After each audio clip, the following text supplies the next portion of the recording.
নতুন কাকু যা করেছে সেটা স্বেচ্ছায় করেছে, তার দায় আমাদের কারণ নয়।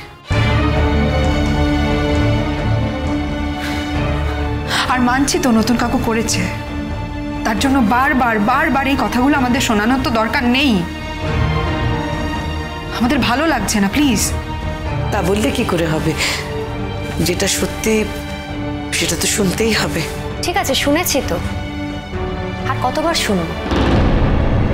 এক কথা কতবার শুনতে ভালো লাগে বলো তো? আর তুমি তো নিজের চোখে দেখোনি, তুমি শুনেছো। আর এটাকে তো কেউ অস্বীকার করছে না। তুমি বললেই যে সবাই স্বীকার করে নেবে তাও নয়। আমি বলি কি, তুমি তো অনেকক্ষণ এসেছো পার্বতী আন্টি, তোমার না এবার বাড়ি চলে যাওয়া উচিত। আর কতক্ষণ থাকবে তুমি এখানে? কি বলছো বলো তো?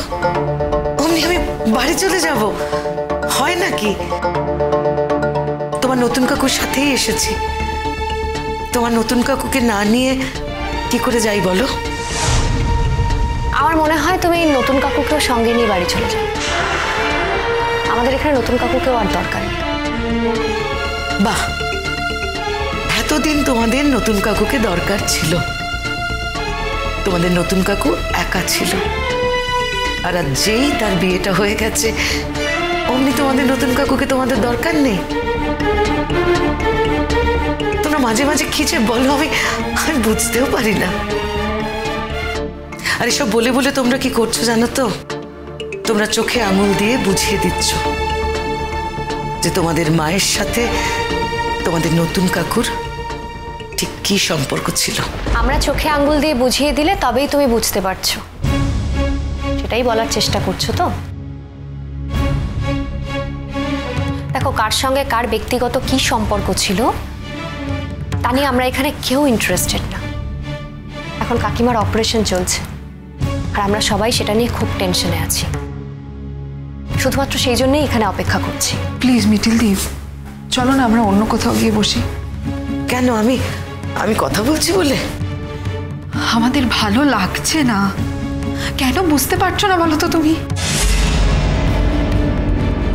আমার মায়ের অপারেশন হচ্ছে, আর আমাদের জীবনে না আমার মা ছাড়া আর কেউ নেই, বিশ্বাস করো। মায়ের যদি কিছু হয়ে যায় তাহলে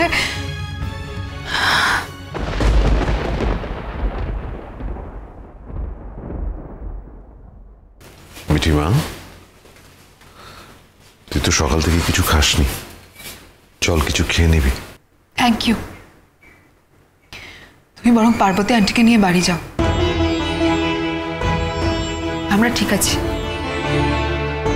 আমি বাড়ি যাব? হ্যাঁ, বাড়ি যাও। এখানে থেকেই বা তুমি কি করবে বলো?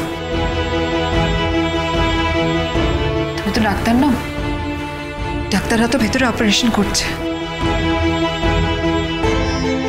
অপারেশন হোক, তারপর যা হয় তোমাকে আমি জানিয়ে দেবো। ভালোই বলেছিস। না, আসলে পার্বতী আন্টি তো অনেকক্ষণ এসেছে, আর তোমাদের তো খাওয়া দাওয়া হয়নি। দেখ, তোরা তো খাসনি, আমি কখনো তোদের ছাড়া খেতে পারি? প্লিজ নতুন কাকু, এই কথাটা এখন আর বলো না। এই কথাটা এখন আর কোনো মানে নেই যে আমরা না খেলে তুমি খাবে না। এক সময় ছিল, কিন্তু এখন আর নেই, আর আমরা চাইও না যে হোক।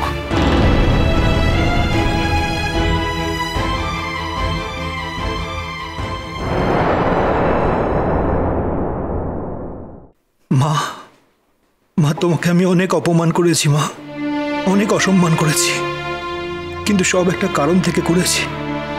তুমি একদম ভেবো না মা যে আমি তোমাকে ভালোবাসি না। আমি তোমাকে খুব ভালোবাসি মা। তুমি ভালো হয়ে ওঠো, তুমি প্লিজ ভালো হয়ে ওঠো। আমি জানি মা, বর্ষাও তোমাকে অনেক ছোট বড় কথা বলেছে, অনেক অপমান করেছে। আসলে কি বলতো, সবকিছুই ঘটেছে ওই নতুন কাকুর সঙ্গে তোমার সম্পর্কটাকে নিয়ে। কিন্তু আজ যখন নতুন কাকু বিয়ে করেছে, ঘর সংসার গুছিয়ে নিয়েছে, আমার আর কোনো অভিযোগ নেই মা।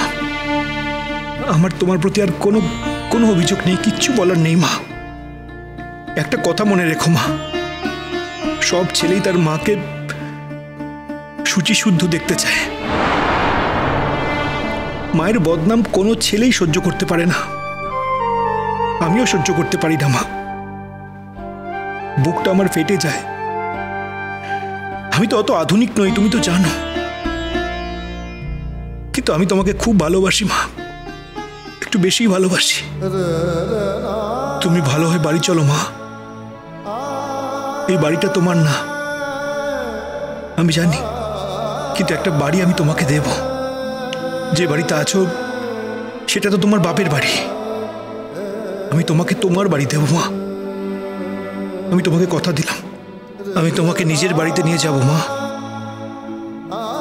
আজ হয়তো আমি তোমাকে নিজের বাড়ি দিতে পারবো না, আমার বাড়ি কেনার মতন এই মুহূর্তে সামর্থ্য নেই। আমি তোমাকে একটা ভাড়া বাড়িতে নিয়ে যাব। আমি জানি তোমার হয়তো খারাপ লাগবে, কিন্তু যত তাড়াতাড়ি সম্ভব আমি তোমাকে একটা বাড়ি বানিয়ে দেব। তুমি শুধু ভালো হয়ে বাড়ি চলো। আমাকে সবাই ভুল বুঝেছে, তুমিও আমাকে ভুল বুঝেছো আমি জানি।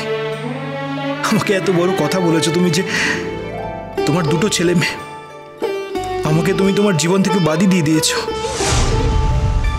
আমি জানি মা, তুমিও আমাকে ভালোবাসো।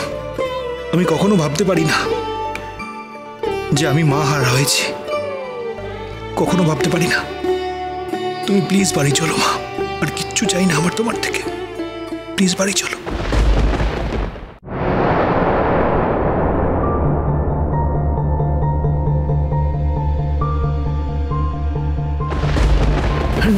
ডাক্তারবাবু, মা কেমন আছে? মানে আপনাদের বাড়ির আর সবাই কোথায়? সবাই তো নিচে আছে, আপনি আমাকে বলতে পারেন। স্বতন্ত্র বোস কোথায়? উনিও নিচে আছেন, কেন বলুন তো? না মানে ওনার সঙ্গে একটু দরকার ছিল, প্লিজ আপনি ওনাকে একটু খবর দিন না। হ্যাঁ, আমি এক্ষুনি যাচ্ছি। ওকে ঠিক আছে, চলুন আমি আপনার সঙ্গে আসছি। নতুন কাকু, ডাক্তারবাবু এসছেন, আমাকে কিছু বলছেন না, উনি তোমাকে বলবেন বলছেন। কোনো বিপদ আপদ হয়নি তো? তুমি কি চাও সেটাই হোক? ছি ছি, এসব কি বলছো? আমি তো শুধু জানতে চাইছি কোনো বিপদ আপদ সত্যি হয়নি তো? ডাক্তারবাবু তো তোমার নতুন কাকুর সাথে কথা বলতে চাইছেন। বুবলাই তো উপরে ছিল, তাহলে বুবলাইয়ের সাথে কথা বললেন না কেন? ডাক্তার, মা কেমন আছে? ডক্টর, কি হয়েছে? কি হয়েছে? কি হয়েছে? আমার মেয়েটা নিরাপদ তো? ডাক্তারবাবু, জ্ঞান এসেছে, প্লিজ বলুন না। দেখুন, ঘটনা যেটা ঘটেছে সেটা হলো যে অপারেশন তো সাকসেসফুল, বাট পেশেন্ট কিন্তু খুব অ্যানিমিক ছিল, সেই কারণে অনেকটা ব্লাড দিতে হয়েছে। আর অপারেশনের ফলে অনেকটা ব্লাড বেরিয়েও গেছে, আর সেই কারণে ওনার জ্ঞান ফিরলেও ওনাকে কিন্তু 24 আওয়ার্স আমাদেরকে স্ট্রং মনিটরিংয়ে রাখতে হবে। আর 24 আওয়ার্স কাটলে তবেই আমরা বুঝতে পারবো যে উনি কতটা ইমপ্রুভ করেছেন। তার মানে আমি এটাই বলতে চাইছি, উনি কিন্তু এখনো পর্যন্ত সম্পূর্ণ নিরাপদ নন।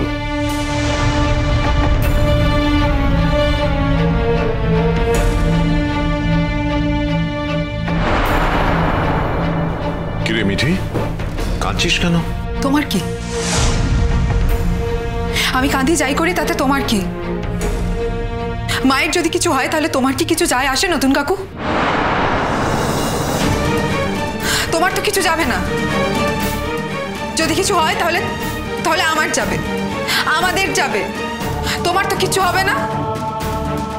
তুমি এই নিয়ে প্লিজ আর কথা বলো না।